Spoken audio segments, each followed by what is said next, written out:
2013 मसीहा जानुआरी मासरे राज्य सरकार तरफ एक नियुक्ति विज्ञापन प्रकाश पाइथिला। एही विज्ञापन को आधार करी ओडिशार विभिन्न महाविद्यालय विश्वविद्यालय मानकरू उत्तीर्ण होइतिबा स्नातक और स्नातकोत्तर छात्र छात्री माने आवेदन करी ओडिशा सरकार विद्यालय और गणशिक्षा विभाग अधीन रहितिबा उच्च प्राथमिक विद्यालय मानकरे 2013 मसीहारू कला और क्रीड़ा प्रशिक्षक माने नियुक्ति पाई आसिछन्ती। एही अद्यावधि एही प्रक्रिया एबे चालू रहिछि।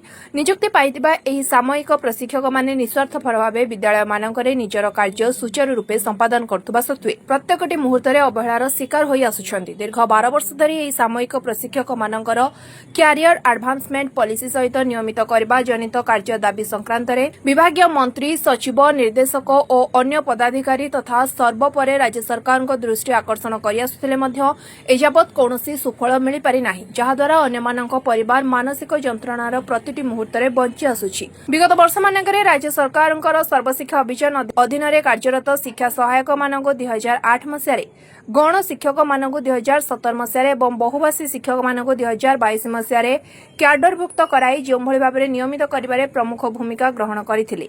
सेहि भली आम कला और क्रीड़ा प्रशिक्षक मानक क्यारियर एडवांसमेंट पॉलिसी सहित नियमित कराइबाकू आमे 4781 कला और क्रीड़ा शिक्षकों परिवार आपणक माध्यम सरकार को निवेदन करूछु।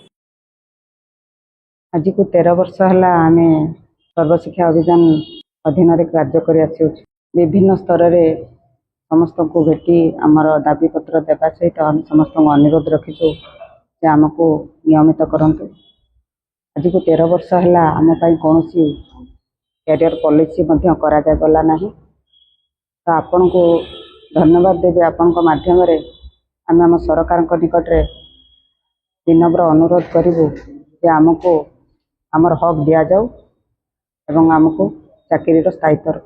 2013 मसीह आम विभिन्न उपाय सरकार को उच्चपदस्थ अफिसर को एमएलए मंत्री तथा मुख्यमंत्री गिवांश आम बारंबार जनइला आमको ए पर्यंत कौन प्रकार पॉलिसी फ्रेम भर नि जाए ना कि आमको नियमित कराए। आम आपण माध्यम राज्य सरकार को निवेदन करुचु यही मस भितर आमको जमी हो पॉलिसी फ्रेम भर रखु और आमको नियमित करूँ। कारण प्राइमरी बा एलिमेंटरी कैडर प्रत्येक शिक्षक को सबकि मिलला आम ही केवल अवहेलित अवस्था रही है जो मैंने सामयिक कला शिक्षक और क्रीड़ा शिक्षक मैंने तो आमको गोटे पॉलिसी फ्रेम करूँ और ता भर अंतर्भुक्त करके आमको नियमित करूँ।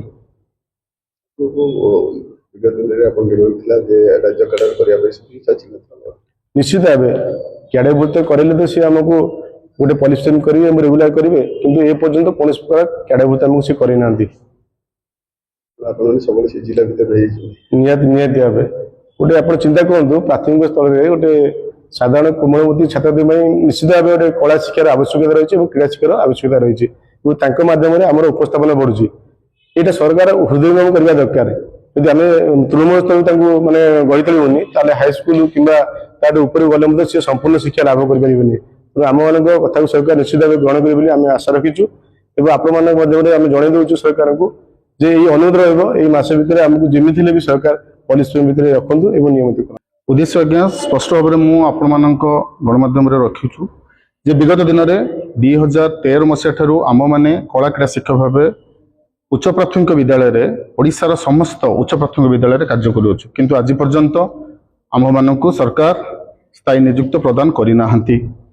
विभिन्न समय पर्यायक्रमे विभिन्न मंत्री एवं माननीय मुख्यमंत्री प्रमुख सचिव आउ मुख्य शासन सचिव को आम विषय जनइलु, किंतु समस्त आम दुख शुणी किंतु ठोस निष्पत्ति आम ग्रहण करा। आम आशा रखु राज्य सरकार ठारू जे कोमलमती शिशु 6 ରୁ 14 वर्ष कंपलसरी माने सब्जेक्ट हिसाब से जमती न्यू एजुकेशन पॉलिसी एनईपी रे कला क्रीड़ा शिक्षा को बाध्यतामूलक करा जायछि। अंडर 14 गेम जोटा आप बुझी पारुथिबे अंडर 14 गेम रे एई क्रीड़ा शिक्षक माने सेमाने तांकर पारदर्शिता देखाई पिलामानकु से गेम को पठाउछंती।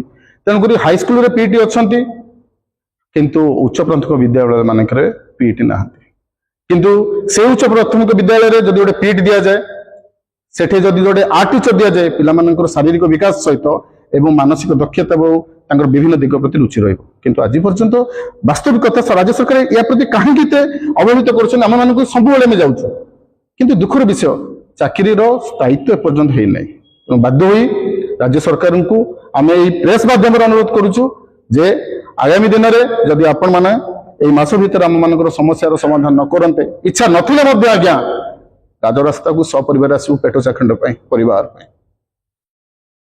Bhubaneswar Devendra Parida report news plus Odia.